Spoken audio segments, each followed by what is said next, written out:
নমস্কার। পৌলমীর গল্প পাঠে সকলকে স্বাগত। আজকে সাদা ঘোড়ার শেষ অংশটুকু পাঠ করে শোনাব। বুড়ির মুখে সমস্ত শুনে সেই রাতেই আমি কতগুলো বাঁশ পাশাপাশি ও আড়াআড়ি বেঁধে তার ওপর চড়ে সাদা পালকে নিয়ে নিঃশব্দে নদীতে ভেসে পড়লাম। 7 দিন 7 রাত বাঁশের দাঁড় বেয়ে ওপারে যেখানে গিয়ে পৌঁছলাম সেখানে শুধু ধুধু বালির চড়া, জনমানুষের চিহ্ন নেই, গরু ছাগল নেই, কেবল কচ্ছপের মতো বড় বড় লাল কাঁকড়া চড়ে বেড়াচ্ছে। চড়ার শেষে বিরাট বুনো গাছ, আর তার ওদিকে ঘন বন আমার চোখে পড়ল। সাদা পালের পিঠে চড়ে নদী পিছনে রেখে আমি প্রবল গতিতে ঘোড়া ছোটালাম। চড়া পেরিয়ে বিরাট বিরাট বুনো গাছ দুপাশে ফেলে যেই বনের মধ্যে ঢুকেছি, অমনি কোথা থেকে এক ঝাঁক তীর এসে বেড়ার মতো আমাদের পথ আগলে মাটিতে বিঁধল। আমি রাশ টেনে ধরে ঘোড়ার মুখ ঘুরিয়ে অন্য পথে বনের মধ্যে এগোতে লাগলাম। কিছুটা যেতে না যেতেই আবার এক ঝাঁক তীর এসে আমাদের পথ আটকালো। আমি আবারও ঘোড়ার মুখ ঘুরিয়ে আরেক দিক দিয়ে এগোতে লাগলাম। সেদিকেও এক ঝাঁক তীর এসে আমাদের সামনে মাটিতে বিঁধল। আমি সাদা পালের ঘাড়ের কাছে ঝুঁকে চাপা গলায় বললাম, তীরের বেড়া ডিঙিয়ে যা, পারবি না? বলে সোজা হয়ে বসে লাগামে জোরে হ্যাচকা টান দিতেই সাদা পাল এক লাফে তীরের বেড়া ডিঙিয়ে তীরের বেগে ছুটে চলল বনের মধ্যে। ছুটতে ছুটতে হঠাৎ দারুণ চিহি শব্দে ডেকে উঠে পিছনের দু পায়ে ভর দিয়ে সে এক মুহূর্ত সোজা হয়ে দাঁড়ালো। তারপর মুখ থুবড়ে মাটিতে পড়ে যন্ত্রণায় ছটফট করতে লাগলো। দেখি ওর গলার নিচে মস্ত একটা তীর বেঁধে রয়েছে, আর সেখান থেকে ফিনকি দিয়ে রক্ত বেরোচ্ছে। জীবনে আমি অনেক কষ্ট সহ্য করেছি, কিন্তু সাদা পালের এই অবস্থা দেখে আমার বুকের মধ্যে হু হু করে উঠল।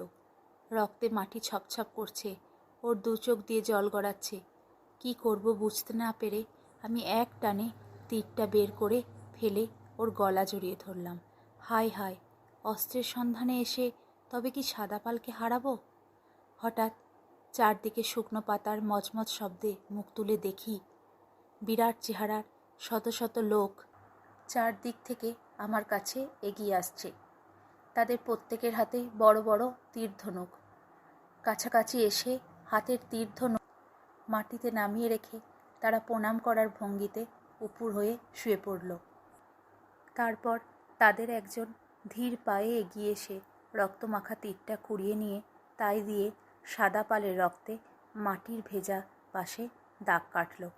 আর একজন হাতের তালুতে কি একটা গাছের পাতা ঘষে সেই রস সাদা পালের ক্ষতের উপর লাগিয়ে দিল। নিমেষে রক্ত পড়া বন্ধ হয়ে গেল। সাদা পালও ছটফটানি থামিয়ে শান্ত হলো। তাই দেখে লোকেরা রাশি রাশি খাবার এনে সাদা পালের সামনে সাজিয়ে দিল। একজন তার মাথায় সাদা শঙ্খের মুকুট, গলায় রঙিন পাথরের মালা, বাহুতে রঙিন ঝিনুকের বালা, কোমরে লাল কাঁকড়ার শক্ত খোলার ঘুনসি। সাদা পালের একেবারে কাছে এসে হাঁটু গেড়ে তাকে প্রণাম করে আমাকে বলল, বিদেশি, তুমি কে? কোথা থেকে এসেছো? মাথার মুকুট ও দেহের অলংকার দেখে আমি বুঝতে পেরেছিলাম ইনিই এদেশের রাজা। আমি মাটিতে শুয়ে পড়ে রাজাকে অভিবাদন জানিয়ে বললাম, আমি একজন দিন রাখাল, বহু দূরের দেশ থেকে এসেছি। শুনে রাজা বললেন, শোনো, পুরুষানুক্রমে এদেশে এই প্রথা চালু আছে যে কোনো বিদেশি এদেশের মাটিতে পা দিলেই তাকে হত্যা করা হবে। ধনসম্পদের লোভে এর আগে অনেক বিদেশী এসেছে, তারা কেউই প্রাণ নিয়ে ফিরতে পারোনি। তুমি যে এখনো বেঁচে আছো তার কারণ তোমার ওই ঘোড়া। সাদা ঘোড়া আমাদের দেবতা, তার গায়ে আমাদের তীরে হাওয়া লাগলেও আমাদের অমঙ্গল। পাছে তোমাকে মারতে গিয়ে ঘোড়ার গায়ে তীর বেঁধে তাই সৈন্যরা বারবার তীর ছুঁড়ে তোমার পথ আটকেছে। বিদেশি দেখেও তোমাকে মারেনি। পথ বন্ধ দেখে তুমি ঘোড়া থেকে নামলে তোমাকে হত্যা করা হবে, এই ছিল আমাদের পরিকল্পনা। কিন্তু তুমি ঘোড়া সমেত তীরের বেড়া ডিঙিয়ে গেলে তোমার বুক লক্ষ্যরে তীর ছুটতে হলো। খুবই সাবধানে ছোড়া হয়েছিল। আমাদের তীরও কখনো লক্ষ্যভ্রষ্ট হয় না, কিন্তু তোমার ঘোড়া কৌশলে বুক দিয়ে তীর ঠেকিয়ে তোমাকে বাঁচালো। সাদা ঘোড়া তোমাকে বাঁচিয়েছে। বুঝতে পারছি তুমি আমাদের শত্রু নও। তুমি ধনসম্পদের লোভে আসনি, তুমি আমাদের বন্ধু। আমি তোমাকে পুরস্কার দিতে ইচ্ছে করি। বিদেশি বন্ধু, বলো তুমি কি চাও। তোমার মনোবাঞ্ছা পূর্ণ করে সাদা ঘোড়ার রক্তপাতের পাপ থেকে আমরা মুক্ত হব। আমি রাজাকে আরেকবার নমস্কার করে বললাম, মহারাজ, আমি একজন সামান্য রাখাল। রাজার বাড়ির গরু চড়িয়ে মাঠে মাঠে 6 ঋতুর রং দেখে আর আমার এই প্রাণের বন্ধু সাদা পালের সঙ্গে সুখ দুঃখের কথা বলে চমৎকার আমার দিন কেটে যাচ্ছিল। একদিন রাজা টাকার জন্য সাদা পালকে কেড়ে নিতে চাইলেন। পেয়াদা পাঠিয়ে তাকে নির্যাতন ও আমাকে অপমান করলেন। আমি সাদা পালকে সঙ্গে নিয়ে দেশ ছাড়বার সময় প্রতিজ্ঞা করেছি রাজাকে আমি পথের ধুলোয় শোয়াবো। মহারাজ, আপনি যদি আমার মনের ইচ্ছা পূর্ণ করতে চান তাহলে আমাকে আপনাদের কয়েকটা তীরধনুক দিন। সেই তীরধনুক নিয়ে আমি রাজার সাথে যুদ্ধ করব। অন্য কিছুই আমি চাই না মহারাজ। রাজা বললেন, তুমি বীর, তোমাকে 100 ধনুক ও শত শত তীর দেব। তুমি আরও কিছু চাও? আমি কৃতজ্ঞতায় নুয়ে পড়ে বললাম, মহারাজ, আপনার দান আমি চিরকাল মনে রাখব, আর কিছুতে আমার প্রয়োজন নেই। রাজা বললেন, তুমি নির্লোভ, তোমাকে বন্ধু পেয়ে আমরা আনন্দিত। আমি স্বেচ্ছায় তোমাকে একটা মহামূল্য উপহার দেব। এখন প্রাসাদে চলো। বলে রাজা আমাকে ও সাদা পালকে নিয়ে তার প্রাসাদের দিকে চললেন। পিছনে শত শত লোকের বিরাট মিছিল আমাদের সঙ্গে চলল। কাঠের তৈরি রাজার প্রাসাদ দেখে আমি অবাক হয়ে গেলাম। মনের কাঠ দিয়ে যে এত সুন্দর রাজপ্রাসাদ বানানো যায় আমি ভাবতে পারিনি। প্রাসাদে পৌঁছে পরিষ্কার তকতকে কাঠের বাটি ভরে ভরে তারা আমাদের অনেক রকম মধু খেতে দিল। বড় বড় রঙিন ঝিনুক ভরে দিল মহিষের ঘন দুধ। তারপর সারা রাত তারা বাঁশি বাজালো। আশ্চর্য তাদের বাঁশি, যেন বাঁশির মধ্যে দিয়ে তারা কথা বলছে। তাদের স্বপ্নের কথা, কল্পনার কথা, আনন্দের কথা শুনতে শুনতে আমার বুকের মধ্যে শিরশির করে উঠল। পরদিন ভোরবেলা রাজা আমাকে বিদায় দিতে নদীর চড়াই এসে দাঁড়ালেন। তীর ধনুক ও সাদা পালকে বাঁশের চওড়া ভেলায় তুলে দিয়ে আমি রাজার সামনে নিচু হয়ে তাকে কৃতজ্ঞতা জানালাম। রাজা বললেন, বন্ধু, আমার প্রীতির চিহ্ন হিসেবে এই নাও, এই বাঁশি তোমাকে দিলাম। তোমার জীবনের যেসব কথা, যেসব সুখ দুঃখ, আনন্দ বেদনা তুমি 5 জনকে শোনাতে চাও, এই বাঁশিতে ফু দিলেই সব সুর হয়ে ফুটে উঠবে। তুমি জয়ী হও। তখন নদীর জলে আভা জেগেছে। সমস্ত পূব দিক রঙে দপদপ করছে।